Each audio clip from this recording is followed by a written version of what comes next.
Madam చూస్తున్నాను కదా, ఇక్కడ యూజ్ చేసినవి రియల్ తైవాన్ కోరల్స్ అండి. Real Taiwan corals. ఇవి షేప్ చూడండి మేడం, ఒక రకమైన మృదంగం షేప్ లాగా ఉన్నాయన్నమాట. పైన కటింగ్స్ వచ్చాయండి.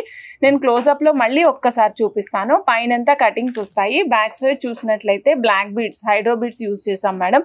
మధ్యలో కూడా మనము బ్లాకే సపరేట్ చేసాము. ఇన్ కేస్ ఎవరికైనా గోల్డెన్ లుక్ కావాలి అనుకుంటే కనుక గోల్డ్ నట్ కానీ గోల్డ్ బాల్ కానీ కూడా అటాచ్ చేసుకోవచ్చు. మీరు 1 గ్రామ్లో అయినా అటాచ్ చేసుకోవచ్చు అండి. లేదు అంటే మన రెగ్యులర్ సిల్వర్లో అయినా సరే మీరు అటాచ్ చేసుకోవచ్చు. ఇదిగోండి మేడం, బ్యాక్ సైడ్ 1 గ్రామ్ పట్టీ యూజ్ చేసామండి. 2 లైన్ పట్టీ, సాలిడ్ పట్టీ. మీకు తెలుసు కదా మేడం, మన పట్టీలన్నీ సాలిడ్గా ఉంటాయి. అలానే బ్యాక్ సైడ్ చూసినట్లయితే ఈ విధంగా 2 ఇంచెస్ చైన్ ప్లేస్ చేసామండి. 2 ఇంచెస్ చైన్ ప్లేస్ చేసి 4 లైన్స్ ఆఫ్ బ్లాక్ బీడ్స్ ఇచ్చామండి. 4 lines of black beads 18 inches of length వరకు ఇచ్చాం మేడం.